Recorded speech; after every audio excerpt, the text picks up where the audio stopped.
Hello, everybody. It's David Scott Peters coming to you live from Phoenix, Arizona at the world headquarters of the restaurantexpert.com.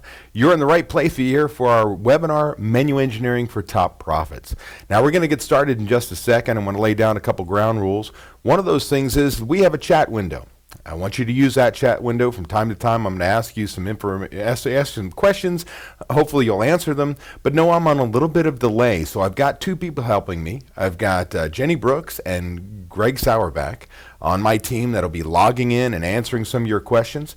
They're also going to be logging any questions you have for me during the webinar. And at the end of the webinar, I'm going to answer those questions for you. So you're going to want to communicate with them. But as we get started, if you want to use the chat part of the YouTube live feature here, you've got to log into your Google account and or log into your YouTube account using your Gmail email address. That's the only way that it allows you to use the chat function. Hopefully, again, those of you who are joining as we speak, if you want to participate in the chat, what I need you to do is log into your YouTube account using your Gmail email address, and that'll give you access to that. Now, we're going to get started here in just a second. Those of you who are joining us live right now, yes, we are live, and we are here to talk about menu engineering. But there's a couple things. One of the things I want you to do as you're sitting here on this channel, if you want more information like this, you want to be abreast of it, make sure you subscribe now to my YouTube channel. On a weekly basis, we're putting content out there, whether it's a video tip or it's a live webinar like this. If you'd like to be up to date and see that come to your feed automatically, make sure you subscribe to our channel now. So I'm going to get started in just about 2 seconds here. But again, one more shout out. If you're here for the live webinar from the restaurantexpert.com, me, David Scott Peters, on menu engineering, you're in the right place. If you want to participate in the call and you want to make sure you're able to chat and have those questions answered by me personally or Jenny Brooks or Greg Sauerback on my team, they'll be communicating with you, I want you to log into your YouTube channel. The other part is this: as we get started, do me a favor. Type in those of you who are going to use the chat function, let me know your name, your restaurant name, and where you're from. I'd love to kind of see who's out there, so afterwards I can take a look and maybe I recognize you. Maybe we've got a couple members on here, and I'd love to say hi afterwards, and I appreciate your support. So we're going to get started here well, how about now? So how about this? Hey, everybody, this is David Scott Peters with the restaurantexpert.com, and I'm thrilled you're on today's webinar. I truly am. Today is a topic that is incredibly important to everybody. And in fact, let me switch the camera here. I want to look you right in the eye here. This is about menu engineering for top profits. If you truly want to change your bottom line, if you want to make a huge difference in your business, your menu is the #1 sales tool in your business. This is the call to be on. This is where I'm going to teach you what you need to know to make a 3 to 7 point swing to your bottom line without fixing your kitchen. That's without recipe costing cards, without taking inventory, without looking at portion control, putting key out reports, waste sheets, all the things I want you to do. Because even if we have a badly run kitchen, when we have recipe costing cards and we can engineer your menu for top profits, it doesn't matter where we start and where we finish as far as points go. If we make a 3 to 7 point change, guess what? You get 3 to 7 points to your bottom line like that without doing anything else. Now we add the other systems to it, man, that can be crazy. We can add a lot of profitability to your bottom line. So let's get back to the webinar here. Again, this is menu engineering for top profits. Some of you may not know who I am, so I want to share with you. It might be your first time seeing me speak. I've been doing this for well over 13 years, speak all over the world, primarily in the U.S., trade shows and other shows, as well as in our own office here with a 100-person training center in the back. Well, I grew up my family's restaurant and catering business back in Lindenwood, New Jersey, where I worked for the toughest manager I know. Anybody ever worked for your mom? I did. Sucked. Hated every minute of it. Why? As a teenager, my mom wouldn't allow she said there'd be no favoritism, right? So she worked my sister and I twice as hard as anybody else. Well, I hated it as a teenager. She did me a favor. Every job I had after, I rose. It was like that because I had a work ethic like nobody else around me. I took those skill sets, worked for a company called Coyote Springs Brewing Company and Cafe, a 30-unit restaurant sports bar chain here in Phoenix, Arizona, and Tucson, and all over Arizona, actually. And they were poised for growth. Came in as the director of operations. We opened 8 stores. As a franchisor, we were going gangbusters. Brought an ops team. It was great. Well, in about under a year, the guys who bought the company damn near bankrupted the company. And as management took off, they went off to, let me go backwards here. I really should look at my slides. I forgot to tell you, I went from there to Coyote Springs Brewing Company Cafe. That was a multi-unit brew pub cafe here in Phoenix, Arizona, and that's where I learned to create my smart systems. It's simple. Those are restaurant operational systems that are simple, measurable, applicable, repeatable, trainable. Key with any system. It has to be simple and trainable. Now back to the Famous Sam story. I left there, went to work at Famous Sam's, and it was going gangbusters, and they damn near bankrupted the company in about a year. Then I left there and went to Scottsdale Culinary Institute. Was a culinary instructor, well, not for food, but management, human resources, wines, and spirits. So I can tell you this, I'm not a chef, I can't cook, have 0 knife skills, you don't want to see it, it's horrible, but I can run any of your kitchens with the right systems in place.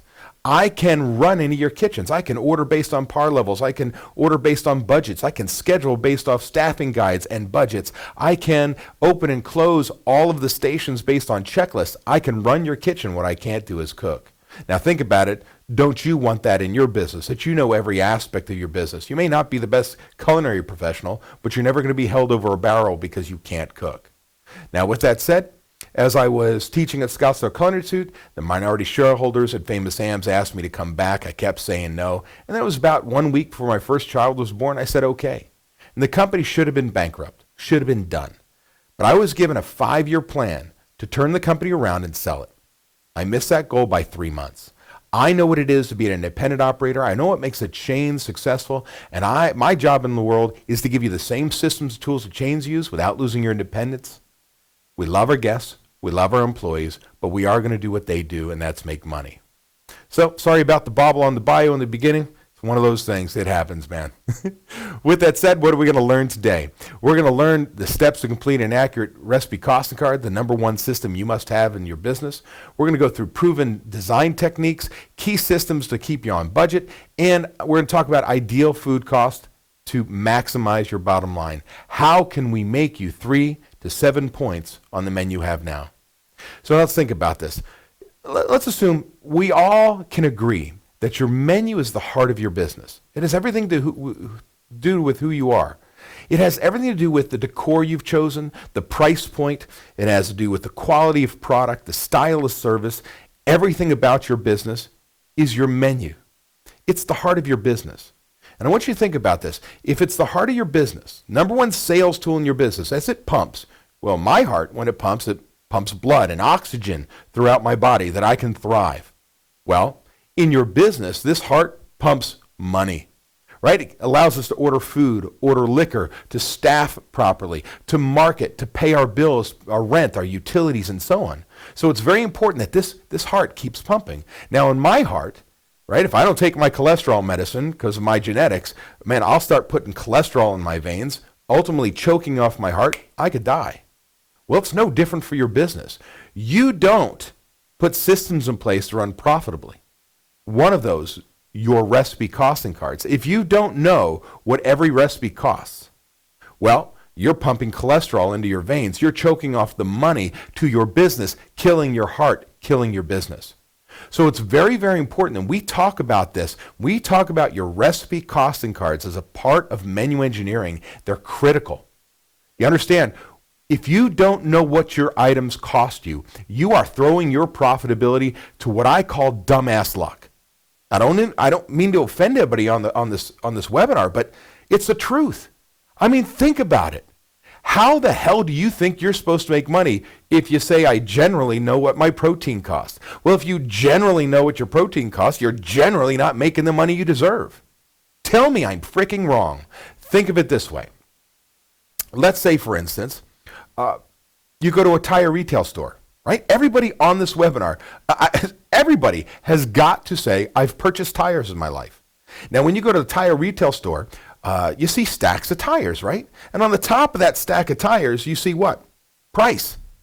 You might say $395. Now, do you think That manager of that store woke up in the morning, got ready, came to the office, got a cup of coffee, opened the office door, walked out, looked at the stack of tires, and then from their rear end said $395. Just picked it right out of their butt. Or do you think that manager knew exactly what each one of those tires cost and what he or she needed to sell those tires for to make money? Which do you think? Like they guessed, they generally knew, or they knew exactly? They knew exactly. So why is it that we allow our chef to put today's special up, our feature, put it in the window, right? And Sally, the server, comes in with that great chalkboard writing. She's Lubi Fettuccine Alfredo. Hey, chef, how much are we charging? Chef says, what did we charge yesterday? She goes, $13.95. And he stares at the dish and goes, right out of his butt, $13.95. Are you kidding me? Are you kidding me? Right? Let's all agree that specials, features, we should make more money on, right? It's something that's not standard on the menu. It's special. Now think about it this way. We give our customers the opportunity to have chicken that has 1 day left on it, right? That's special. That's worth more. Hopefully you're smiling, but you know you've done it, right? So how is it that we allow chef to pick the number right out of his butt or her butt and say, bang, that's what I'm going to charge, and you expect to make money? Well, understand this. Recipe cost cards are critical to this process, and we'll talk about that and show you in a moment. Now, why are we doing this? Why is it important to engineer your menu? For some of you, you're not making the money you deserve. For some of you, you might be in the state of New York, Washington, you might be in Washington, D.C., Seattle, or the state of Washington, I should say as well, state of California. Why am I picking on these states? What have they passed? $15 minimum wages. And I'm to tell you, whether you're going to $10, $12, $15, it's happening everywhere, right? My 16-year-old son here in Arizona is now making $10 an hour. Are you kidding me? Right? $10 an hour working a cashier at Taco Bell. Well, it's hitting all of us. So it's not a matter of if, it's when. So let me ask you a question. How do you expect to overcome a $15 minimum wage? It's not if, it's when it gets to you. Well, I'm here to tell you, you can't overcome a $15 minimum wage with what? Labor costs. Labor cost controls alone. You have to be looking at your menu. Have to. That's the concept of prime cost. The total cost of goods sold plus total labor cost, including taxes, benefits, insurance. Well, I preach that if you do $850,000 a year or more in sales, your new prime cost target is 55%. Well, the industry average is 65%. So if you do $1 million a year in gross sales right now, I'm telling you there's 10 points on the table. You go from 65% industry standard to 55, $100,000 in bottom line profitability if you simply are willing to do the work. Well, this menu's a part of it. And how we come up with that, I could have a higher food cost, lower labor cost. I could have a higher labor cost, lower food cost. I don't care how we get there. But do understand this. No matter where you are in your budget, you can't overcome minimum wage of $15 an hour with just labor cuts alone. We have to look at reducing our food cost. So look at this menu I put on the screen right now. There's a before and after. These are incredible owners. These are pros in the business. People have been in business for so many years. In fact, the location they're operating out of, this business has been open for over 100 years in Buffalo, New York. And before I met them, they were great operators, already using systems like recipe cards and so on. But I want you to look at the left with the sandwiches page, with the cart and the horses and all that. Heck, there's whiteout on here. How many times does that happen in your business? Yeah, you've had to change your menu, but you didn't reprint. You say, oh my gosh, right? Now look at the menu to the right. They did an incredible job after we did a menu engineering call, redesigning their menu and putting them in a position to make money. Why did I bring this up? Why do I show you them? They're in the state of New York, which is phasing in a $15 minimum wage. So not only did they have to overcome rising food costs, but they had to attack this rising minimum wage. This change alone meant $136,740 projected increase in bottom line profitability on the same menu they had before, just We rebranded, put pictures in there, changed what we got rid of items. We are going to do all these things on today's call. But look at this. Which menu would you want to order off of? Which menu would command a higher price? Which menu makes you look at the restaurant and say, man, they've got their shit together? I couldn't be any more proud of this restaurant and what they did, because let me be very clear. All I did was help them know what to price things, where to place them, what to box, what needed a picture. They did the hard work. They made sure they put out a menu that looked their brand and could change their bottom line. And I got news for you. My understanding is they're not only hitting this, they're beating these projections, because my goodness, look at that. Don't you need that kind of change? So this is why we're talking about everything we're talking about on this call. So now let's talk about some examples, how we get there.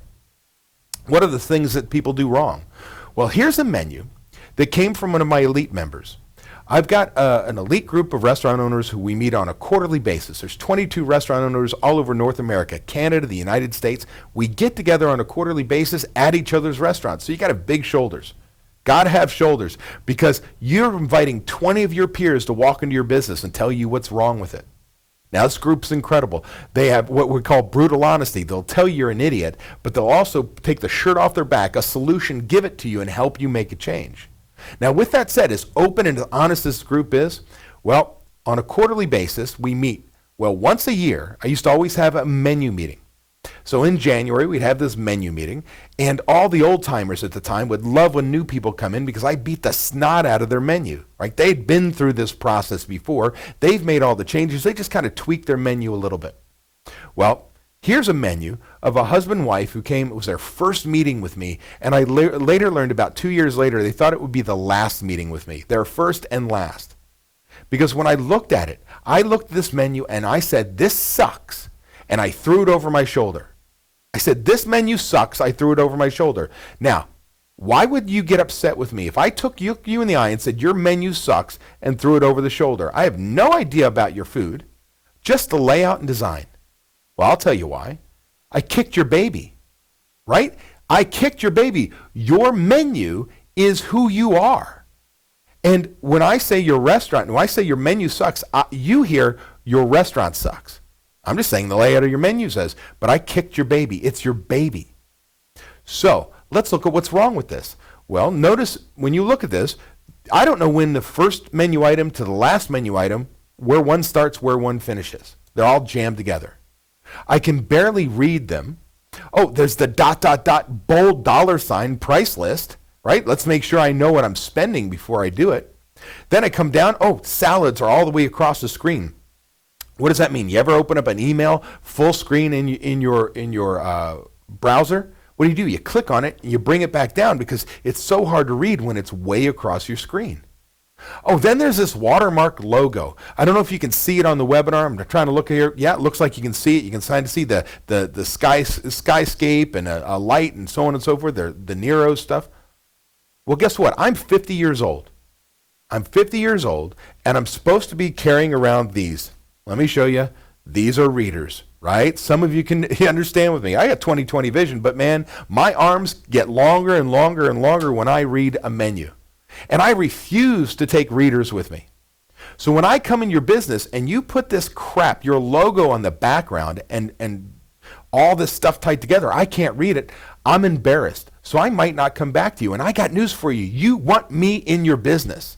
Where I am in my career, my economic level, the fact that I go in, I order what I want, I don't look at prices, things like that, you want me in your business. But if I can't read your menu, I might not come back, because I'm too embarrassed, I'm too prideful to say there's an issue. Understand? Now, with that said, I'm going to teach you later. We're going to take that logo, and we're going to stick it in the bottom. We're going to stick it in the bottom corner of the menu. I don't really care about it, because I got news for you.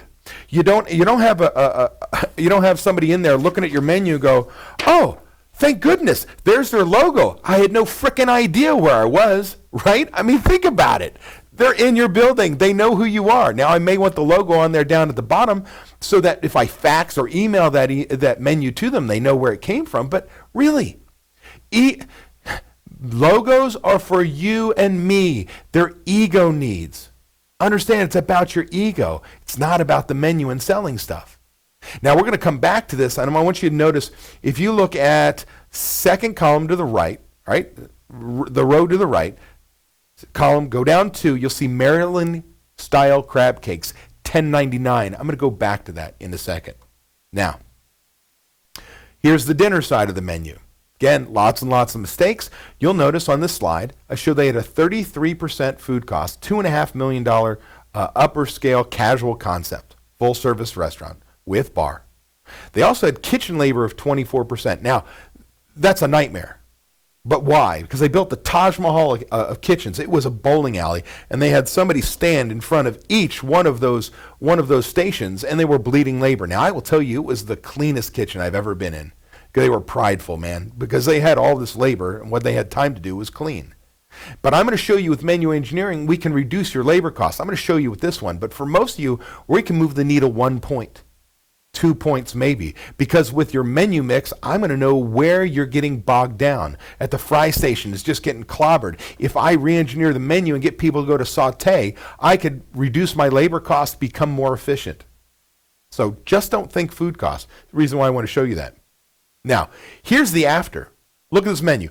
Now, in the upper right-hand corner, I couldn't win the battle. The logo's still there. I told you I want to put it at the bottom. Hey, it's not my restaurant, it's yours. But even with that said, where do your eyes go? Where do your eyes go? Right? To the boxes, don't they? Well, besides that logo. But they go to the boxes. Now, look at Maryland crab cakes. Remember I told you $10.99? Look on this example. It is now $12.99. What do you think happened to their sales? Do you think Maryland crab cakes dropped? $2 increase in sales. Do you think the sales dropped with a $2 increase? No, they went through the roof. It was an incredible product to begin when. They weren't charging enough. It was full on lump crab meat, no fillers. It was an incredible product. In order to get the money we deserved for that kind of product, we raised it $2. And because we boxed it and where we placed it, the sales went through the roof, changed their bottom line. And oh, by the way, not only did their food cost drop, but at $2 per item more, guess what happened to their labor cost? It dropped too. Because I didn't need more cooks to make it. I didn't need more servers to serve it, right? It's the same. So in some cases, by raising prices, we're not only looking to reduce our food costs, but we reduce our labor cost in that respect as well. Now, I also want you to notice this. This is the lunch menu. It says appetizers, entrees, sandwiches, and down at the bottom you can't see soups and salads. That's wrong, isn't it? Don't we all know that every menu we work with has to go what? Starts with soups and salads, goes to, appetizers, soup, salads, sandwiches, entrees, right? Who the hell said that was it? See, later I'm going to show you when we do eye movement, if I have a single panel menu, from the middle up sells the most. This was a lunch menu at a higher end casual concept. We wanted to sell more appetizers and entrees. So I'm going to show you eye movement from the middle up. So guess what? This example has appetizers, entrees, sandwiches, and then salads at the bottom. How the hell can I put salads at the bottom? I got news for you. The rabbits will find their food. Right? I mean, think about it. If you want a salad, you're like, salad. Oh, salad. Right? I don't have to merchandise or market that consumer. That consumer is so bent on finding a salad, they're going to go find that salad. I don't make a lot of money on salads. They slow down my kitchen. My kitchen hates making salads. Whatever. Bottom line is, if I want to increase my sales, lower my food costs, lower my labor costs, I want to promote entrees and appetizers. The salads, again, the rabbits will find their food. I can do all these things if I have the right information. Now take a look at our change here. If I look this and I say, dinner menu, there's a change, 27% food cost. There's still errors on this, like the logo up the top. This is a first revision. Our labor cost is down to 11%. Like I said, you're not going to see that kind of change. You're going to see maybe 1-2 points change in labor. Very well can happen with the right menu. But 6 percentage points on food cost reduction, same menu, just we edited some things. Using recipe costing cards and menu mix, we dropped 6 points to their bottom line. Forget about the labor side. Like that. That's without without fixing the kitchen. That's without ordering on par levels. That's without putting portion controls and key item reports and waste sheets and all these other systems. Give me recipe costing cards, your menu mix, and the first time we do this, we can drop your food costs 3 to 7 points. Do me a favor. In the chat, those of you who've logged into YouTube and are able to use the chat window, I've got Greg and Jenny on there. Do me a favor. Reach out. Tell them who you are and what your food cost is right now. And if you want to make a 3 to 7 point change to your bottom line. Seriously, right now, log on. Make sure you go into the chat window. Let them know what's your food cost right now. And would you like to go and drop your food cost 3 to 7 points? By the way, we can do this once. Only once. The first time through. When we add the principles I'm about to teach you, you can make those changes. After that, we make small changes. Every menu revision, which, are you ready for this? I want to look in the eye on this one. We're going to make menu revisions on a quarterly basis. Some of you on this call haven't raised prices in 2 or 3 years because you're scared to death. Oh my God, my customers won't come back. So why don't you lose money every frickin' customer walks in the door? Let's just go downhill because we're afraid to raise our prices. I've got news for you. The only person that has a problem with your prices is you.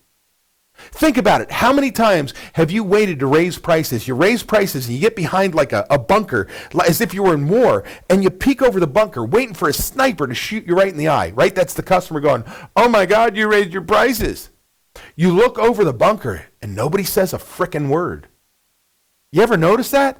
Because the only person who has a problem with your prices is you. Maybe one other person, you're a breakfast place, and you got that old timer who comes to the end of the breakfast bar, orders 1 egg over easy, slices of toast, and a cup of coffee, and knows exactly what he's paying every single time. But the bottom line is this. You're going to find that until we raise your prices to a point where you get some pushback, there's room to raise them, and you're the only one who has an issue. In fact, I'm waiting to find out where I get pushback. That's what I want. I want a little pushback because then I know where my limit is, where my customers are. So you want 3 to 7 points? We're here to help. You want to know how we can help? Ask the question in the chat box, and Greg or Jenny will help answer that for you right now. As well, as we go through here, put any questions you may have, and at the end of the webinar, I'm going to look at another device where they're going to be messaging me your questions, and I'll answer them. Now, menu engineering. I told you if we do this process, I can make you 3 to 7 points. Me, my team, we can help you 3 to 7 points literally overnight. I got to have recipe costing cards. Now, a couple things we want to remember. Don't be all things to all people. All too often, independent operators, I might be a casual concept. Down the street, a steakhouse opens up, I add steaks. Oh, down the street, a breakfast place opens, I add breakfast. Right? Oh, down the street, a Mexican food restaurant, I open and add Mexican food. Stop!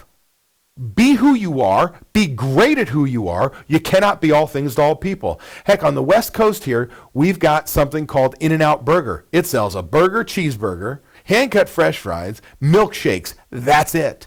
And if you're an insider, you order special. It's not on the menu. You know how to order mustard. Are you kidding me? And they have lines of people, and they have all these locations, California, Nevada, Arizona, Washington. It's crazy. Lines of people all day long. All they sell is a burger, french fries, and milkshake. Look at Chipotle Mexican Grill. 4 items served 5 ways. Lines of people. They know how to make money. So don't be all things to all people, which means Perfect Menu has 10 items that sell 10% each. That ain't you. That ain't never going to happen. So for most of you, my target for you is 35 menu items. That includes appetizers and desserts. Now, before you freak out on me, you say, oh, I'm a sports bar. There's no way in hell I could do that, David. I might be shooting for closer to 65 for you. But most restaurants, 35. Because why? I'm going to make each one of those dishes over and over and over again. I'm going to have great consistency. My guess, every time it goes out, it's going to be great. Okay? Now, I told you, got to have recipe cost cards. Why do I need recipe cost cards? What do you think? In the chat window right now, give me the 2 reasons why you think, my listener, my viewer, tell me why you think we need recipe cost cards. There's 2 reasons. Do me a favor, type it in the chat window right now. I want to see how many of you know what those 2 reasons are. I'll give you a second. Okay. Reason number one. It's pretty darn simple. Reason number one, profitability. If you don't know what an item costs, how the hell do you know how much you're going to make? And look, again, if you don't know what every menu item costs, you are throwing your profitability to what I call dumbass luck. Seriously, how many retail stores do you think generally know what they pay for a product and generally figure out what they should sell it for in order to make money and be able to support the labor that it takes? Right? How are we the only industry that eyeballs something and says, I think, well, I generally know what the protein costs, I generally know what the rice costs, I generally know what the beans cost, this is what I'm going to charge for it. Or I charge this much because the guy down the street charges that. Now, what if that guy down the street wanted to get on top of a bridge and jump off? Would you follow him? Stop looking at the other frickin' restaurants. You don't know that they have recipe cards and know. What do your items cost? If you do not know, you're throwing your profitability dumbass luck. So that's profitability. What's the second reason? Did you put it in there? I gave you the answer a slide before. Consistency. Right? We give our guests the same experience over and over again. Now, I'm going to tell you right now, I'm going to do my very best because I know it's going to live on the internet, so I'm not going to name the restaurant. But there's a chain restaurant out there that's a neighborhood grill. Use your mind. And I think they suck. I think they're horrible. Yet they have lines of people everywhere they are. Heck, in Yuma, Arizona, where I live, they are literally on a freeway between California and Arizona, little town, farming town. They have like 2 or 3 Applebee's, and they all have lines of people. If they suck and they're in such a small town, why do they have lines of people? Because they suck the same way every single day. Do you understand? They suck the same way every single day. So quite honestly, while I'm bashing them because I don't like the concept or the food, I'm telling you right now, I'm complimenting them. They are so good at putting out the same plate presentation, same portion size, same flavor profile every single time. They have customers who show up every single day in their business, and they have incredible sales. Why? Because they do the same thing the same way every single day. And you know what? Some of you may have laughed when I said this, but here's the deal. Why don't they go into your business? Why does this chain restaurant kick your ass? Well, because the guest wants the same experience. To give a great hospitality experience, we have to give people the same experience. That means the same portion size. Some days they go in your place, portions this big. Some days it's this big. Sometimes it's salty. Sometimes it's not. Right? Think about it. It has to be the same. So when we start talking about recipe cost cards, going to your chef or your kitchen manager, I need these things. It's not just about I'm the greedy owner and I need profits. It's top line mentality. We build sales. By giving your guests the same damn experience every single time, we build sales. So don't give me, it's not important, or I generally know. You don't know. So let's talk about the recipe costing card process.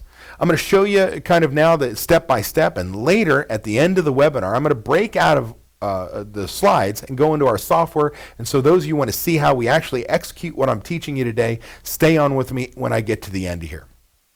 Now, with that said, here's a recipe cost card, the old-fashioned way. Pencil, paper. Cook's name, recipe's name, date, yield. We'll talk about that later. That's for a batch recipe. This is for an item recipe, something we sell. Column E is the ingredients. That's a shopping list. I need romaine lettuce and chicken breast and Parmesan cheese and so on to make a Caesar dressing, right? Then in column A, it's the cost of how I buy it. If I buy a case of romaine lettuce, right, when it comes in, that's the case price. B is quantity. How much is in the case? Not what I use in the recipe, how many ounces, if you will, are in the case of romaine lettuce. Then there's column C, which is a yield test. What is a yield test? How many of you know what a yield test is? Type it in the comments box right now. Right? I want to see, generally, who am I talking to? Do you know what a yield test is? Here's the answer. How much usable product do I get out of that case? Now, it's very difficult. I take the ending weight divided by the beginning weight, and that's my yield. It's difficult arithmetic, right? Ending weight divided by beginning weight. What it says is I don't use all the romaine lettuce. I take a head of romaine lettuce, I put it on a cutting board. Remember, I can't cook, so I make it really easy for me. I take the head of romaine lettuce, my chef knife, and thunk, I cut off the top. Wilty, green, brown, has worms. You going to serve that to your guests? No, I'm going to throw that away. The bottom, thunk, it's like an apple core only a goat would eat. Would you serve that to your guests? No. So make it easy arithmetic for me. Let's say I paid 10 cents an ounce for this romaine lettuce, this head of romaine lettuce. I throw away 50% of it. That means in my recipe costing card, the value of the romaine lettuce is 20 cents a usable ounce. That is a major difference. You start doing that beef, yeah, I pay for the fat, I paid for the blood that was in the cryovac bag. I pay for all these things. If I throw them away, it doesn't mean they're gone. It means the value of what's left over is worth more, that each ounce is worth more money. It's critical that you do yield tests at least on a quarterly basis because things change. Like chicken wings, the counts change in the summer. They get anorexic, right? All of a sudden, my counts go higher. I got to take 3, 4, 5 cases and count. And what is my average count? Because I'm going to later talk about converting pounds to eaches. But you get the gist, right? I need yield tests on every product that has any form of yield.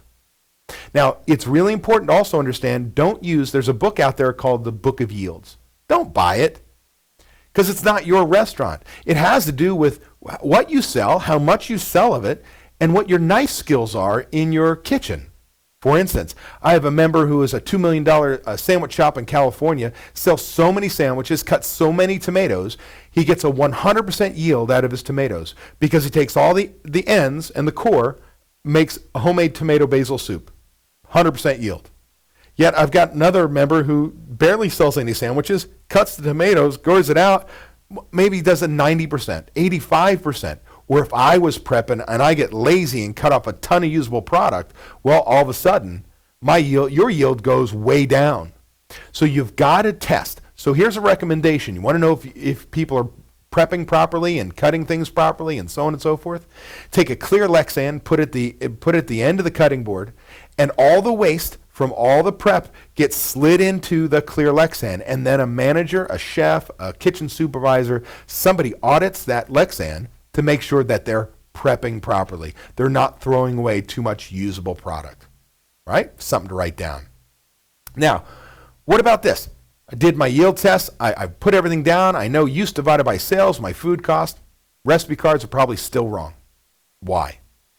How many of you on this call give away chips and salsa for free? Do me a favor in the chat, say I do. How about those of you give away bread and butter at the table for free? In the chat, type in I do.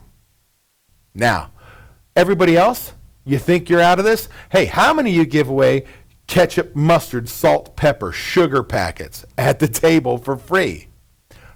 Now it's your turn, type in I do. Because here's the deal. I'm going to be very clear. I don't give anything away for free.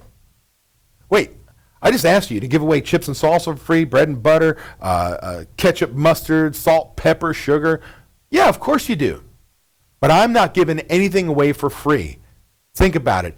If cost of goods sold is use divided by sales, the more product I use and bring no money in for it because I gave it away for free, I wonder why my frickin' food cost is so high. I just don't understand, David. Free product, no money in, food cost goes through the roof.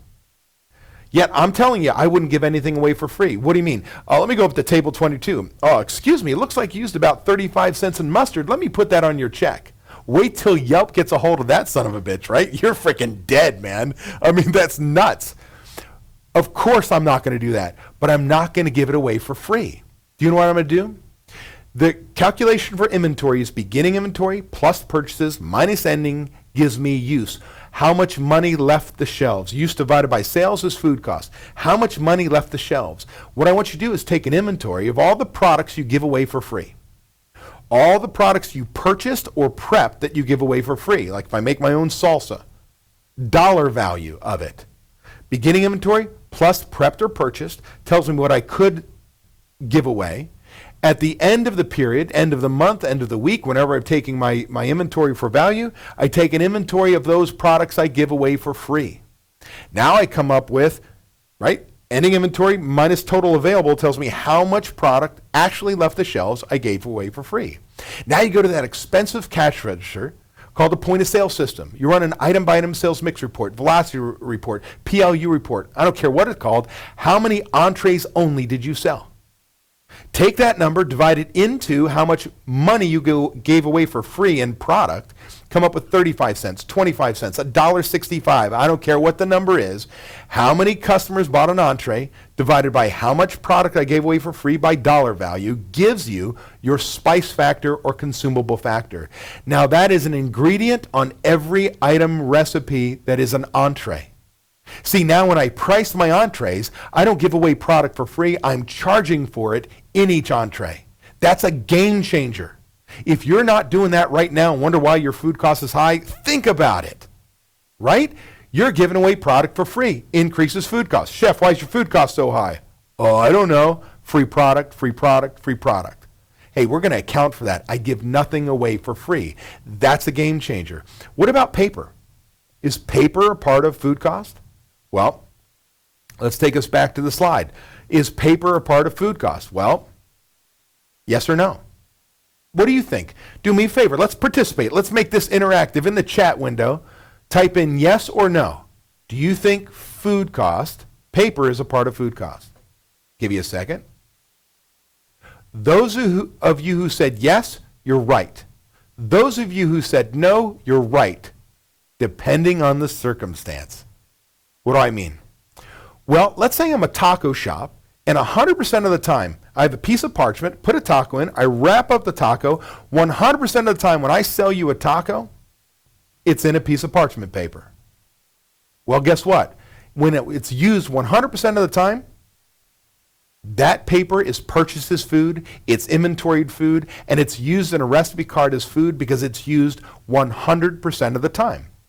How about a pizza place?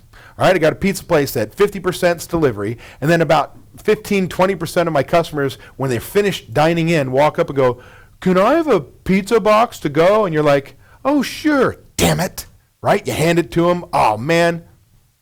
Well, is that pizza box a part of the recipe costing card? What do you think? The answer is no, it's not. Why? Because it's not used 100% of the time. Let's say that box costs 50 cents. And every recipe card, I put 50 cents on there for the box. That means later on when I show you how we use menu mix, I'm going to assume every pizza I sold, I use 50 cents in product. So when my food cost is good, it means I probably overportioned cheese, pepperoni, all right, red peppers, you name it. I'm overportioning, but I don't know it because I padded my food cost, my ideal food cost, because I said I used 50 cents every pizza when I did not use the 50 cents every pizza. I used it on 7 out of 10 pizzas. So that becomes a paper expense. So the answer is, paper is a part of the recipe card if it's used 100% of the time. It is not if it's not. It is a paper expense. So I add up the total amount, how many in column F, I put in how many ounces I use of each, the usable price in G. I take F times G gives me H, how much money I spent on each line item. Total it up, use divided by sales gives me food cost. That's the old way to do it, right? Then we moved on to what? Spreadsheets. Well, let's start with a spreadsheet. This is a batch recipe. What is a batch recipe? It's a sauce, it's a side dish, it's a dressing, it's a dessert, anything you manufacture yourself in your business, okay? You make it yourself. You buy stuff from Cisco, US Foods, Benny Keith, GFS, you name it. I don't care who's your broadline distributor. You buy product, you mush it all together, create a new product. That's a batch recipe. I don't sell it to the guest. I use it as an ingredient, a product, if you will, in a recipe. Well, in this case, I've got something new. Notice underneath the date, there's 205 under yield. So I told you I'd come back to that. I'm going to share with that in a second. Well, here, whole milk. I've got the Casa white cheddar, jalapeno vinegar. Go through. Here are all my ingredients. I've got the yield, 100% on all these things. Dump it in a pot, melt it all up, cool it down, put it into a Lexan, and what do I come up with? 205 usable ounces. Doesn't matter how much product went in. It's the value that goes in. It's what's left over. How many usable ounces do I have? 205. That's what we have in the yield at the top. Well, the total cost of this recipe is $31.25. 205 divided into 31.25 come up with 15 cents an ounce, a usable ounce. This is important. So when I do my pretzels dipped in cheese, with a monkey dish with cheese, I put 2 ounces in there, fluid ounces. Well, I use 2 ounces, that's 30 cents on the recipe card. I do a nacho, I pour it over, I use 4 ounces. Well, that's 60 cents. See, you can't do your recipe costing cards until you've done your batch recipes. So here's what I want you to do. Here's a writer-downer. What I want you to do is I want you to take your menu, okay? Grab your menu, page 1, start at the top, chicken wings. Write down on a yellow pad of paper, right? Grab your pen, write down on a yellow pad of paper, what are the batch recipes in that? Chicken wings. Well, I've got chicken wings. I buy them by the pound, but I use them by the each. Oh, I need a batch recipe. Converts a 40-pound case into how many wings on average there are, so I know the each price, because I put 12 on a plate. I've got 5 sauces that I make. That means I've got 5 more batch recipes. I'm still putting carrots and celery on there. I'm prepping those myself, 2 more batch recipes. Make my own ranch dressing. Wait a second. You're going to have 9 batch recipes before you ever can put 12 chicken wings on a plate, right? You have to do them. So what I do is I take my menu and I create a checklist of all the ingredients I create in my kitchen and all the batch recipes I've got to document and cost out now. So before I start anything, because why? What happens is in the recipe costing card process, many of you on this call have seen me speak before. Many of you on this webinar have seen other people say the importance of recipe cards, and you've gone home and said, I need recipe costing cards. And then the chef or kitchen manager starts the process, picks a barbecue chicken sandwich. Should be easy, right? Bun, check, that's easy. Oh, chicken breast, 6 ounce, comes standard, check. Cheese, oh, easy, check. Bacon, oh, crap. I buy bacon by the pound, I use it by the each, which means I've got to do a batch recipe that says this 15-pound slab of bacon, how many slices of bacon does it yield me, including understanding that I got this Yahoo that burns a tray every Monday, right? So how many of those slices are actually usable am I getting? Well, I'm going to discover the 37 cents a usable slice. I'm going to kill the next person who eats it off the line, including you, the owner, right? It's real money. You start this process, you're really going to understand and see what you've got. Oh, so I have to stop, do the batch recipe, come back, put the bacon on. Oh, wait a second. I have my own barbecue sauce. Stop, create the barbecue sauce recipe, find out what it is per ounce, come back, add it. Oh, I do 5 side dishes from scratch. Stop, I do 5 batch recipes in order to put on the recipe card. Holy crap, one recipe took me 10 hours. I mean, there's no exaggeration. That's what happens. And then you go, I'm just too busy. I'm sorry, I'm too busy. Bullshit, you're not too busy. You're doing it the wrong way. Create the checklist for your batch recipes first so I know the cost of every ingredient. Then I can use them easily in an item recipe. That's important. Now, how long should it take you to document your batch recipes? Ready? 1 week. I know you're so busy. David, you don't understand my restaurant. I'm so busy. All right, give you 2 weeks. Why should it only take you 1 week to document, I didn't say cost out, document your batch recipes? Think about it. Why? Do you know? Type it in the question in the comments box. Why do you think it should only take 1 week? How many of you got it right? Because it's a fresh product. You make it every week. If you don't make this soup, side dish, sauce, dressing, dessert at least once a week, your food sucks and you're going to kill someone. Right? I mean, it's a fresh product. It ain't going to live more than a week. So all you got to do is park your ass in the kitchen. If you need to, stand right next to the prep cook or your cook, say stop, weigh it, write it down. Stop, weigh it, write it down. Right? All I want you to do is document them. There's no excuse. I can't get it done. I'll give you 2 weeks. Sit in the kitchen, stop, weigh it, write it down. So now we've got our batch recipes documented. Now we need our item recipes. These are items that we sell. Let me go back to the slide here. So here's one, is Caesar salad. Now look at this, romaine lettuce, croutons, Parmesan cheese, Caesar dressing. Do you understand that each one of these could be batch recipes? I could get my own romaine and chop it up. Croutons could be all the bread that we didn't use last night. I cut it up and put seasoning on it and dry them up in the oven, or bake them for people who are culinary professionals unlike me. Parmesan cheese, I might grate it fresh myself. Oh, Caesar dressing, I make that myself. Or I could buy every one of these items off the shelf as a product from a broadline distributor. Doesn't matter, right? Bottom line is, no matter what, if one, two, or all of these were a batch recipe, I can't do this recipe until I did my batch recipes. You understand why we have to do those first? So in this case, doesn't matter what it is. I know how many ounces I'm going to put on each, what the usable ounce cost is, multiply it. I'm going to spend $1 or use $1.53 in product for this Caesar salad. I'm going to charge $7.99. Use divided by sales gives me a 19.16% food cost. 19%, that's easy, man, right? Why is this so hard for people? Because it's time consuming. It's 40 to 60 man hours. I'm sorry, it's 40 to 60 man hours. It's what it takes. Because guess what you have to do? You can't go to table 22 and write down your barbecue chicken sandwich recipe from your memory. You got to go in the kitchen on a slow day, a Monday, Tuesday, Wednesday, when you're not in the middle of a rush, and say to your line, stop, weigh it, write it down. Stop, weigh it, write it down. Because your recipe might call for 5 ounces of French fries, but because people are eyeballing handfuls, it's going out in 8. I want to know how it's going out right now, because that's how we're going to know what your food cost should be right now. The reality is what the way your cooks make it, not what you think it's supposed to be. Really, really important. So we've got to put this together. Now there's a challenge. I showed you the paper way. I showed you the spreadsheet way. Well, later on in this webinar, I'm going to show you the software way. And I'm here to tell you right now that if your recipe costing cards are done on a spreadsheet or worse on paper, they're wrong. They're wrong right now. Who can tell me why your recipe cards are wrong? You complete them today, and tomorrow they're wrong. Do you know the answer?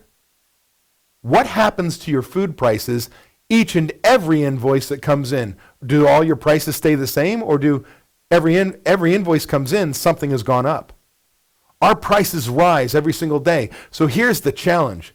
If you do recipe cards by paper or use a spreadsheet, they're wrong the next day. You got to have software. I'm going to show you our software. I don't care if you use one of my competitors or you use ours. Bullshit, I care. I want you to use mine.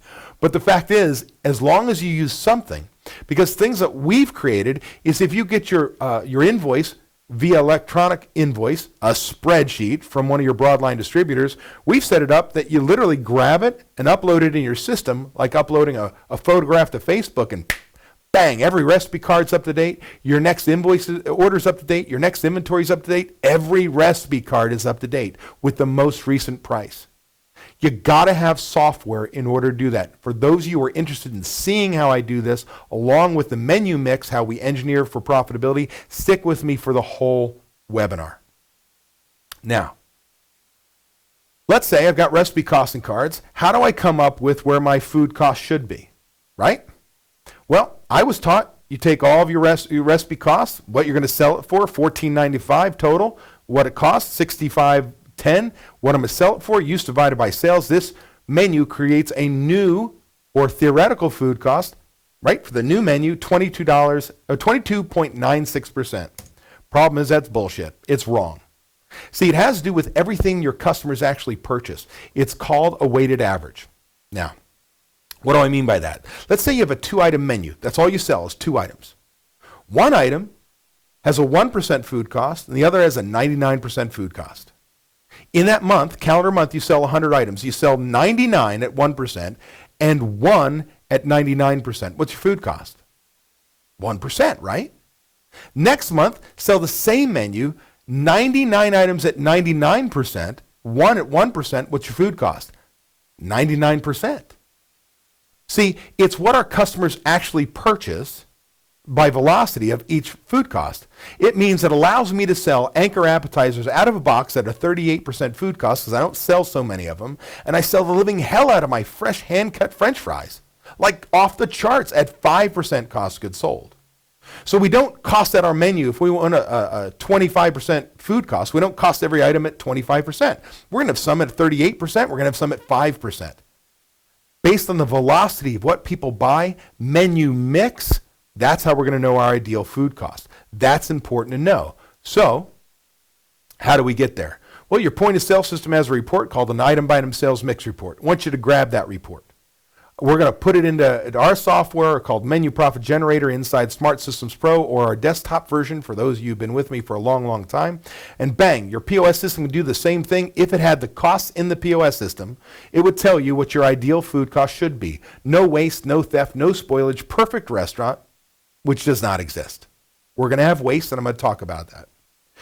Really important is your POS system ain't going to work for you, even if you took the time to put your recipes in. By the way, if you put your recipe costs into your POS system, they're wrong, right? Tomorrow, don't do it. I just need your mix. We'll grab from your other system your recipe cards. I need how many items I sold of each. But I also need to know the gross sales price. If I charge $10 for a burger and I use $3 in product, I've got use divided by sales, 30% food cost. Well, if I'm comping $5 on that burger and I use net sales after the comp, still use $3 in product, I have a 60% food cost. Is that chef's fault that you decided to do the crack cocaine of restaurant marketing and do a Groupon at a 78% discount? Just say no. No, it's not chef's fault. I asked chef to put out a burger for $3, charge $10. I chose to market. Well, I need to report gross sales at $10. Most of your POS systems are going to show you net sales. If I comp $10 on a ticket with 10 items, it's taking a dollar off all 10 items, storing it, and at the end of the month when I run this report, it's got some weird number. It ain't $10. It shows up $8.95 because it's a weighted average on what people actually paid for it. So I need to know gross sales. If it's $10 burger, it's $10. So what I would tell you is I got to know if I have that. You'll notice here I've got the unit cost, menu price, that came from gross sales and the recipe costing card, quantity sold from the point of sale system. I can decide if I'm going after contribution margin, that's dollars to the bottom line, or food cost. And I'm going to show you that when we look at the bottom of this example, it says 21.88% dead center, all the way at the bottom. That says in this restaurant, if there was no waste, no theft, no spoilage, perfect restaurant, which does not exist, my food cost should be 21.88%. Now, before you freak out, before any of you owners, chefs, kitchen managers freak out on me and say, oh my gosh, you're going to hold me perfect? No. I'm going to give you 1.5 to 2 full points more than theoretical food cost, ideal food cost, no waste, no theft, no spoilage, because there is no such thing as a perfect kitchen.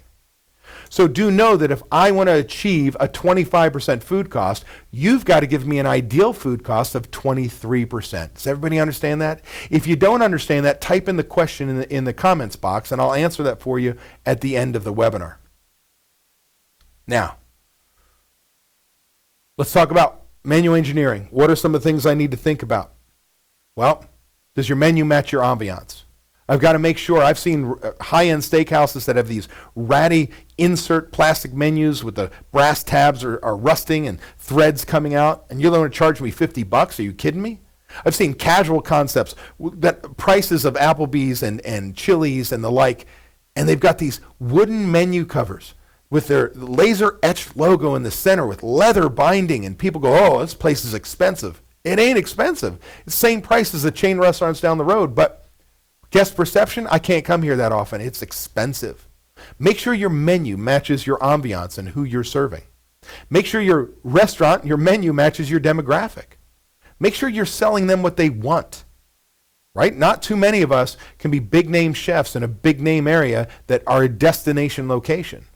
Sometimes you open up that place in a bedroom community and they don't come in but once, twice a year for special occasions because you don't match who they are where you are. Give your neighborhood what they need or find the neighborhood who has what you want. How about pricing? Now, if you're a fine dining restaurant, I want you to ignore this slide. Fine diners, done. This doesn't make sense. What the hell's the difference between $19 and $20? $1, right? So casual concepts, look at my screen. $8.25. Keep watching. What does the customer see? Let me go backwards again. Oops. Went the wrong way. Here we go. I'll get there. Technology. 825. Keep watching the screen. What does the customer see? $8. This allows me to raise the price on maybe one or two of my items a quarter, and it makes up for the fact that the price of wheat went through the roof for flour, right? The price of tomatoes went through the roof. I don't have to change every price. I make a small adjustment. Customer still sees $8, but I make these small increments without shocking the guest. But I make up, because my volume of some high-end items, make up that money I would have lost if I didn't change my prices. Really, really important. How about cash contribution? I can have a steakhouse that runs a higher food cost. Why? And still come in at 55% or under prime cost. Look at this. Cheeseburger, $5.50 cost or $5.50 sale price, $1.13 cost. Use divided by sales. Food cost 20%. $1.13 minus $5.50 make $4.37. T-bone steak, $12.95. Now wait, before you laugh, you go, T-bone steak? Are you shitting for $12.95? That's got to be crap, right? I mean, that shit just, it curls when you cook it. Got to be truck stop. Well, I leave that price there. It's actually 13 years old from one of my first presentations ever.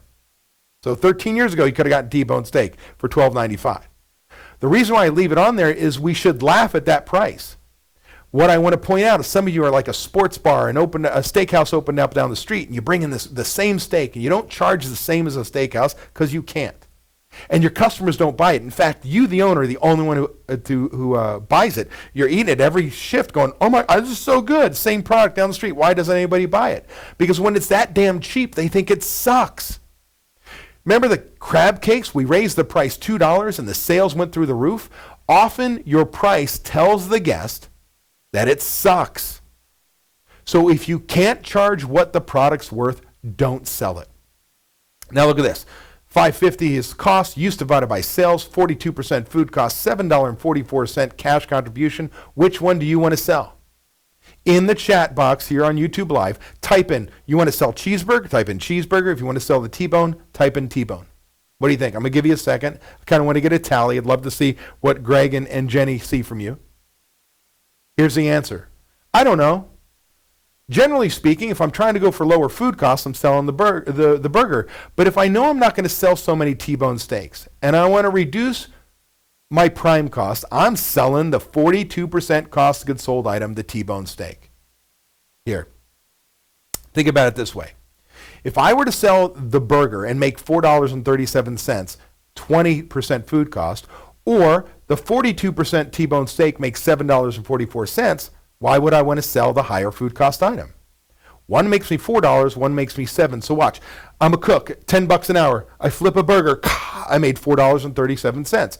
T-bone steak gets ordered up. I put it on the grill. Wait, does it take two cooks to flip the T-bone steak? No, it takes the same $10 an hour cook. I make $7. So while the cost of goods sold is high, the ring at the register is high, the cash contribution is high, that means I lower my labor costs. That's why we pay attention to prime costs. If you're unaware of that concept, get on my YouTube channel. I've got multiple videos talking about prime cost and where you should be and how to calculate it. So in this case, I want to sell the 42% cost of goods sold item because I'm not going to sell a ton of them. The mix is not going to raise my food cost, but the cash contribution is huge. The ring of the register is huge. It's going to lower my labor cost. Man, I can't do this if I don't have recipe costing cards. What else can I do? Monitor your garbage can. Are you throwing away food? One of two things happen. Either your food sucks or you got too much product on the plate. If you got too much product on the plate, we can reduce the portion size without raising the price, and the guest still has a great experience. Or does your food suck? And how do you know if your food sucks or not? I'll tell you. If every day you go to the POS terminal, look at it, and go to, what do I order? And you stop and you walk back to the kitchen and say, hey man, make me something special. What the hell is special? And what's the recipe costing card on that? If you're not eating your own damn food, we got a problem. Make sure you're doing Restaurant 101 right and your food is good. Look at this. Smarter people me, eye movement.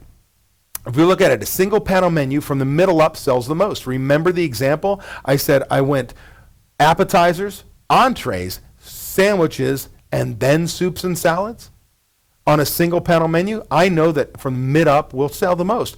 2-panel menu, from the upper left-hand side to the bottom, a third up from the bottom right, anything in that top quadrant is going to sell the most. You mean if I want to make more money, I'm going to put it there? Yeah. What about a 3-panel menu that opens up like this, right? Single panel becomes 2-panel, becomes 3-panel. Watch the screen. This is your eye movement. Where the hell do you want to put items that sell? Right? All too often I see you guys go in that order, and all of a sudden in that third panel on the right-hand side at the top, I got side dishes. Are you kidding me? I'm putting those side dishes down where it says 3-panel menu, and the center down to the below where it's not so many things. I get 3 eye passes in that upper right-hand side. If I want to make more money, that's where I'm putting it. I can't know what section of my menu I want to put there if I don't have what? Accurate, up-to-date recipe costing cards. How about menu descriptions? Fine dining restaurants, ignore this, right? If I've got duck confit and rice pilaf and whatever, I don't need big descriptions. I'm a casual concept. Breast of chicken sandwich, lettuce, tomato, mayo, provolone. Are you shitting me? $6.95. That is a grocery list. I can go to the grocery store, buy all these products, and make it myself.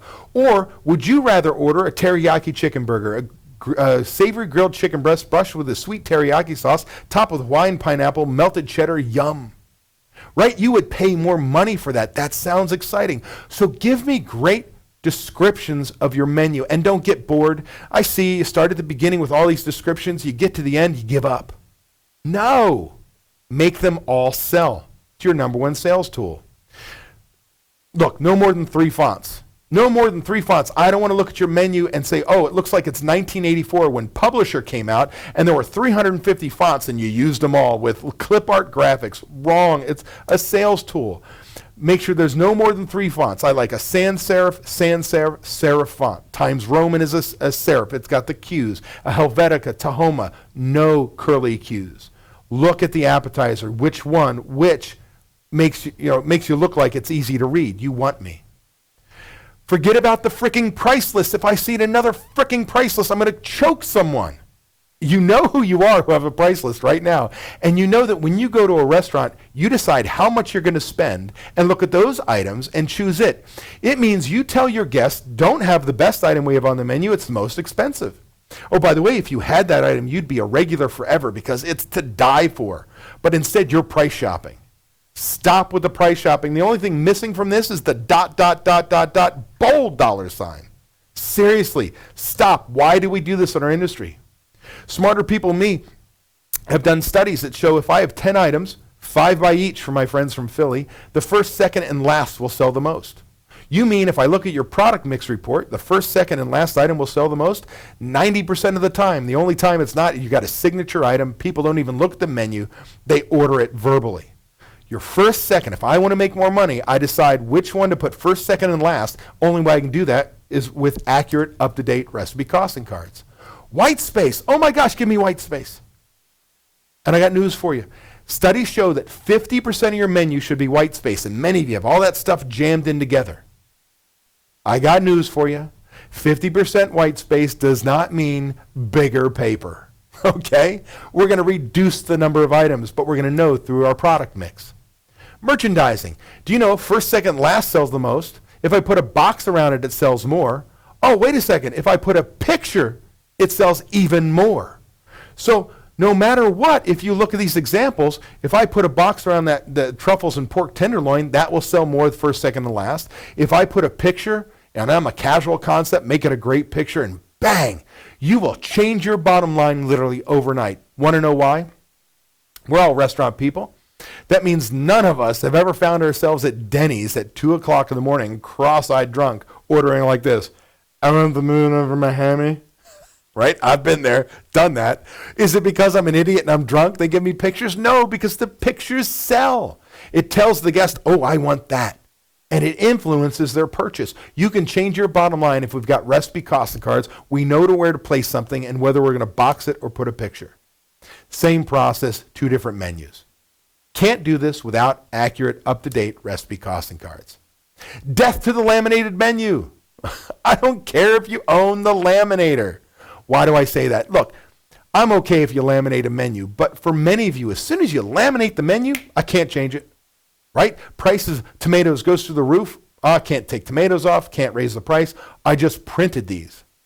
Are you kidding me? When I do your menu mix, you give me recipe cards and your menu mix, and I show you that by changing your menu prices, right, reprinting, relaminating, if you will, that I'd make you $1,500 every single month. But if you don't, you're going to lose that $1,500 a month, but it costs you $800 to do it.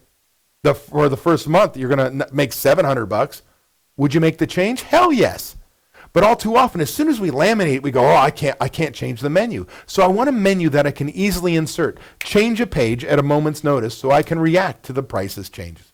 Now look, here's before and after. Which menu would you rather have in your business? The one with the mistakes or the one after with one last mistake, and that's the logo at the top. This is huge. This was a 6-point change on a $2.5 million restaurant. You can have that too, if only you give me recipe costing cards and menu mix. Got to have recipe costing cards. So here are a couple things I want to think about. I'm going to show you this in the software in a second, but I'm going to map it out for you. Are you going after food cost, lower food cost, or higher cash contribution? Sort your items, what you sell the most of to the least. Decide which is more important to you. Next, what we do is we're going to raise the price. I'm going to show you by example in a second. For those of you who want to stick around, I'm going to raise the price on the top 2 items, maybe top 3 items, and not change anything below unless it's wrong, meaning it's got a 40% food cost. Not change it. Because why? By making the change on the top 2 items, the velocity is so high I can change my bottom line. The losers, items I don't sell 1 a day or less, or 2 a day or less, I'm going to get rid of. And I don't just get rid of the item. I say, where did that customer go? I had 47 people buy this item. If I get rid of it, they're going to buy something else. And I make the adjustment. They either go straight for like a tuna salad to a salmon salad, or I'm going to break it up in my top 3, 4, 5 items. Say they're going to order some of this, some of this, some of that by percentage. I just make my best guess where that customer would have gone if they didn't buy that item in the first place. I can lower my food costs, reduce portion size, buy smarter, put a prime vendor agreement in place, use a descending dollar report, all things I've taught you in the past that you'll find on my YouTube page. Reimagine a dish. Feel like I can't raise the price on my chicken sandwich because I haven't changed the price in 3 years. Well, don't tell me why it can't be done. Tell me how it can be done. Change the mayo to a Chipotle mayo, name it a new item, it's brand new, right? There's a way to get it done. All these things, when you make these changes, this is a real menu mix, a change we made. On 1 quarter, it dropped $53,000, a 3-point change, $53,000 to the bottom line every single quarter by following those items. I can't do this for you with you. You can't do this for yourself if we don't have accurate, up-to-date recipe costing cards. In fact, I go freaking nuts. I want to look in the eye when I talk about this. I go nuts when your broadline distributors say, hey, let me do the menu for you. I got this company, and we're going to do the menu for you. They put you together with a menu company, and no problems with the design of the menu. Menu probably looks fantastic. But what do they ask you? Oh, what are the top 2 items you make the most money on in each section? And they're going to merchandise them. What if that item had a 40% food cost because you weren't priced well enough because you generally know what the protein costs? See, I've got people, I give this speech at trade shows, and they afterwards want to show me their menus. David, you look at my menu. I'll say yes. Then they'll say, David, will you help me make changes to the menu? I'm going to ask you to have accurate, up-to-date recipe costing cards. If your answer is no, my answer is no. Because the same problem with these menu companies that only ask you what you make the most money on and merchandise them. How the hell do you know? How do they know? And I could actually engineer your menu to put you out of business and lose money faster because I'm promoting the hell out of the wrong items. Do you understand? You have to have recipe costing cards. They're critical. I understand take 40, 60 man hours, but once you put them in our software, man, every invoice, the updated prices, it literally takes 15 minutes to do an analysis and know what we need to do on a quarterly basis. You understand? You have to have them. Now I'll take us back to the PowerPoint here. Now, this is the teaching part, right? I covered all these things from recipe costing cards, menu design techniques, how to stay on budget, how to find ideal food cost. For those of you who want to stick around, number one, if you've got any questions, type in the question box. I'm going to be looking here. My team is, Jenny and Greg are giving me the questions here. We've already got a couple questions in here. They're going to share them with me. I'm going to answer them for you in a second. But for those of you who want to stick around, I'm going to show you our software and how you would do this in real life. So I'm going to go into something called Smart Systems Pro. It's our online restaurant management solution, does everything for your business, but we're only going to focus on two things. I'm going to show you a recipe cost card. I'm going to show you how we do menu mix. Okay? Then I'm going to answer your questions. So I'm just going into food systems. I'm going to go to recipe costing cards. I'm not going to go step by step in a whole bunch of recipe cards and batch recipes. If you want, I've got the one system you must have to make any money. It's a webinar on my YouTube channel. Go watch it. It's just an hour on recipe costing cards alone. It's incredible. So I'm going to just click on a plus symbol here. I'm going to create a chicken sandwich. So I choose whether it's an item recipe or a batch recipe. Remember, a batch recipe is an ingredient I make. I'm going to choose item recipe. I'm going to type in the cook or manager that's responsible. In this case, Brad Hackert. He does all the cooking for me. Oops, I forgot to hit. There we go. I'm going to call this a test chicken sandwich for webinar. What category does it belong to for my menu mix? In this case, I'm going to scroll down and go to my sandwiches and burgers. This is based on your menu. Active, click Save. Now a new box is going to appear to allow me to add my ingredients. So watch what I do. I click on a plus symbol, and it's a chicken sandwich, right? So let's add chicken first. So chicken CVP, I'm going to use this Shamrock chicken breast. Usage unit, so that's 5 usable ounces. Click Save. I'm going to click on the plus symbol. I need some cheese. I'm going to use this American loaf. I'm going to use usage unit, which is 1 usable ounce. You'll see right here. I'm going to use 2 ounces of cheese. I'm going to use bacon. Now remember, bacon is a batch recipe. It's an ingredient that we use. I'm going to say bacon. And I've got a batch recipe by the slice. I'm going to say it's by the portion, which is the 1 each. So I'm going to use 2 slices of bacon. I'm going to click on the plus symbol. I need a bun. So I get the bun. I'm going to use this hamburger bun. Usage unit, 1 each. This has to do with product setup. Makes this so easy. Last but not least, I'm going to add a side dish. I'm going to add potato wedges, standard. I'm going to add 5 ounces of potato wedges, usage unit. And I'm basically done. Now watch this. I can drag and drop the products in the order I want them to appear on the build chart. I know the cost of this recipe is $2.92. My target food cost, if you will, is 22%, but you understand sales mix. You've been on this webinar. So I'm okay with a 28% food cost for my sandwich. I click calculate. It says I need to charge $10.43. I'm going to charge $10.99, which means it runs a 26.58% food cost and $8.07 cash contribution done. Let me show you one step further. The real payoff on this is I'm going to go back to my recipe cards. I'm going to open up a completed recipe and show you a couple other things that happen. One, I'm going to go to my All-American Burger. Let me do...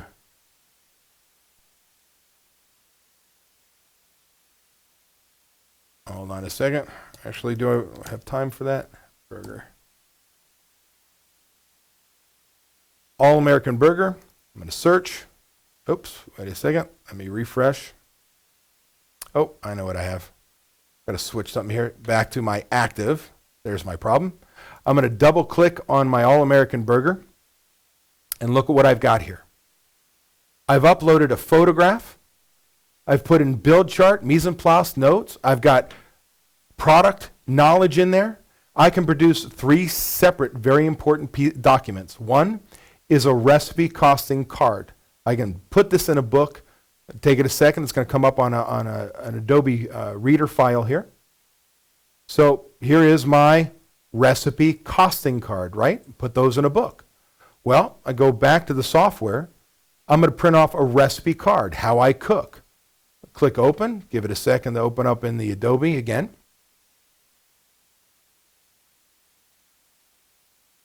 Wait for it. Just got to wait for internet to catch up. Here we go. So here's my recipe book. I cook by the bun, the slice, the leaf, the patty, not by the ounce. Last but not least, I've got generate a recipe training card. There's not a chef or kitchen manager on this call that wouldn't die to have this. Notice what I have here. We bake our bread fresh daily. We eat applewood smoked bacon. We use chuck round. I can put in the product knowledge so my staff can sell my item. This is huge. So it's not just costing, it's your whole system. Now, once I have recipe costing cards, here's the payoff. And literally, it's going to take us less than 5 minutes to go through this. I'm going to go to my summer menu, grab my product mix. I'm going to pull it up. Now, in doing so, first thing I'm going to do, I want to go after food cost and cash contribution. So I'm going to sort the items based on what I sell the most of to sort what I sell the least of. Click sort. Now I'm done. What did I do? I'm going to show you, open it up, but see this 22% I just highlighted dead center? That's my ideal food cost. No waste, no theft, no spoilage, perfect restaurant. So I should be looking at measuring my kitchen and whether they're being successful following recipes. They should come in at no more than a 24.38% food cost. That's huge. But watch, I expand all. Here are all my menu items. Here's my recipe cost. It came from my recipe cost card. Notice it's 5 decimals, not 2. I've got my menu price, gross price. I know how many items I sold came from my point of sale menu mix. It gives me my cash contribution, food cost for each item, how much money I would have used in product, how much money I brought in, how much money I make on each item that I sold in total, percentage to group, 680 items into 2,000 side dishes. It says 33% were these potato wedges, 4% the menu. That's all the way down to how many menu items are sold. And more importantly, on the right-hand side, average 7.4. How many did I sell on average in a day? That's huge. So what do? I come in here and I say, I'm going to go down to my sandwiches and burgers. Why? Because I know it has an impact. This represents, notice where I've highlighted, bottom right-hand side, 34%, 35% of all menu items sold. This is a major section in my menu. So when I come in here, let me first write down a couple numbers here. Look all the way at the bottom, 22.38% food cost. I'm going to highlight that again for you. And then more importantly, a cash contribution of $140,777. That's where I start. Now watch very quickly. I'm going to run through this. I'm going to go to my sandwiches and burgers, go to my top items sold. In this section, it has a 31% food cost. I'm looking at this. I get a barbecue sandwich for $12.95.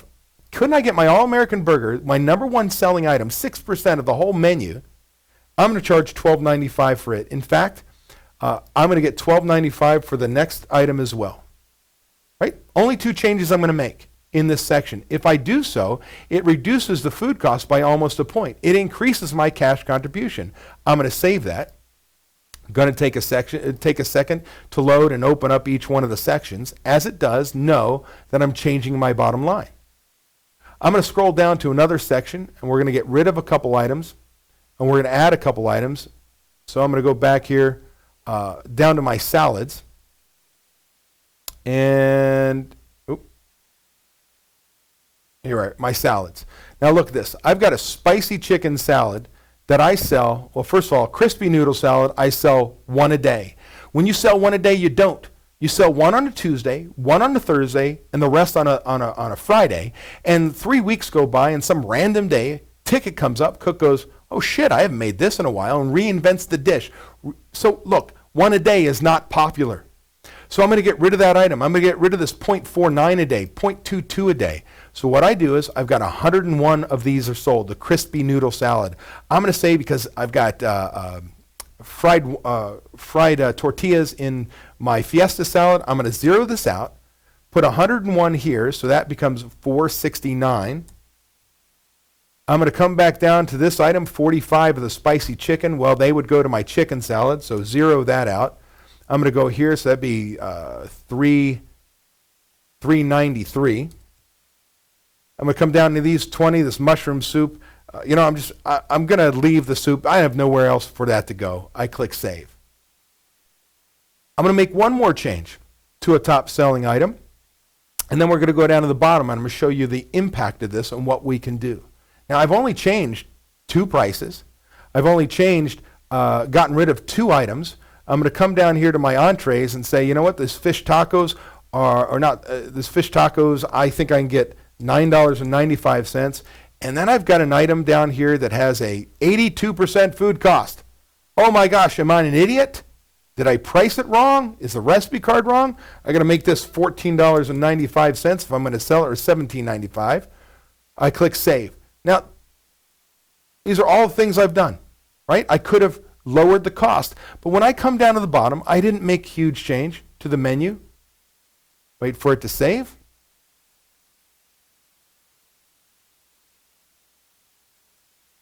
Okay, I'm going to go all the way to the bottom. My ideal food cost went from a 22.38% to 21.87. What I really care about is in this time frame. What is this time frame? Let's go all the way to the bottom. This is 3 months. For every 3 months, my cash contribution went up over $4,000. Just those small changes mean $12,000 to our bottom line. And we do this with each section so you can see how quickly we can drop 3 points, maybe even 7 if you're way off. If you want to make change to your business, you want to make more money, reduce your labor costs, lower your food costs, your menu is critical. I can't do this for you with you without accurate, up-to-date recipe costing cards. Now, I'm going to answer your questions for you in just 1 second. If you'll indulge me, I want to finish up with this. Let me tell you, I've got at least 5 questions here. If you've got a question that I didn't answer during the webinar, I want you to type it in the question box now. Jenny and Greg are grabbing it, and they're putting it to my phone so that I can see it. But let me tell you about the restaurantexpert.com. We're a restaurant training and coaching company. That's what we do. We help the independents not only survive, but thrive in the sea of chain restaurants out there. For the last over 13 years now, we've built every training system imaginable, desktop software, coaching programs, seminars, workshops, and over the last, 5-6 years, we've built our online restaurant management solution called Smart Systems Pro. It came about because my members said, David, we love your stuff, but we're tired of putting the same number into 5 different spreadsheets. We're tired of management by accident or worse, on purpose, manipulating formulas. We don't know we're looking at bad numbers. Then when it comes to recipe costing cards, it's such heavy lifting. By the time I get them finished, price of cheese changes. I got to change 20 cards. Not going to do it. I'm going to wait 6 months. Heck, I'm going to wait a year.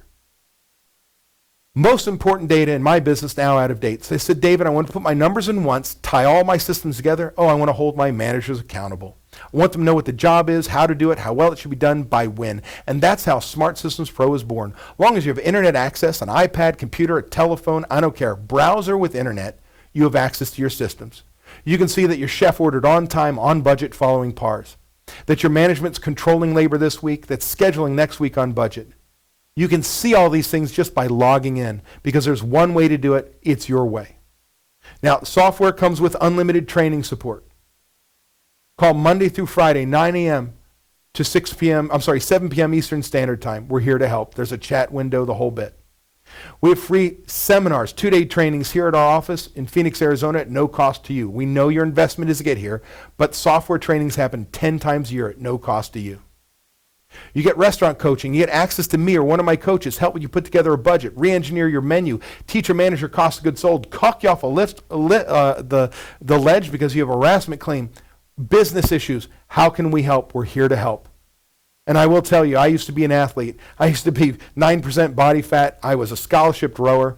And when it was at my height of my athletic career, I had a coach tell me what to do, and I said yes. Now I'm older. I don't want to tell you what weight is, and it's certainly what my body fat is. But you know what? I know how to be in shape. I know how to be skinny. I know how to be fit. What's the major difference? I don't have a coach telling me. So often having us over your shoulder, it's keeping you on pace to make sure you make the money you deserve, where you're not alone.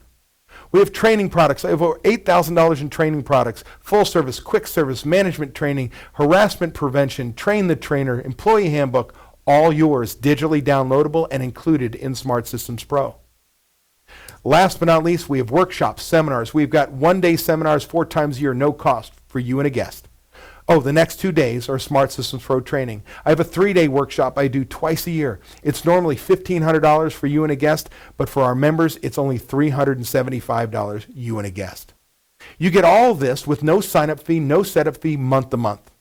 You can break up with me like we're dating in high school. Say, David, it's me. It's not you.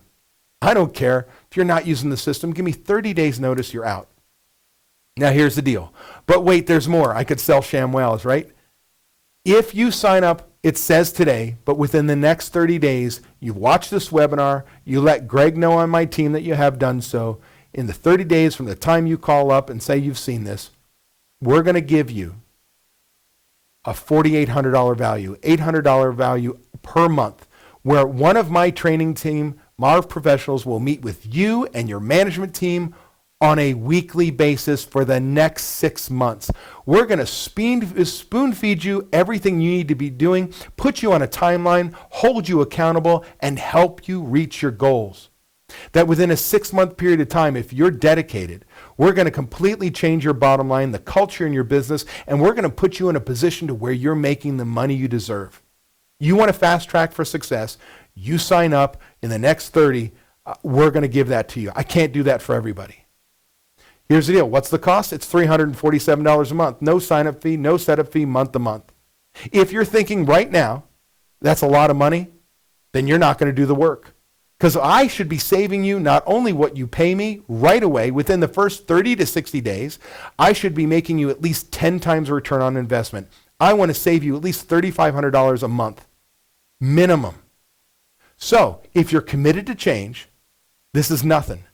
Now, you can ask questions any point in time. You can look us up at therestaurantexpert.com, click on our solutions, and everything's there.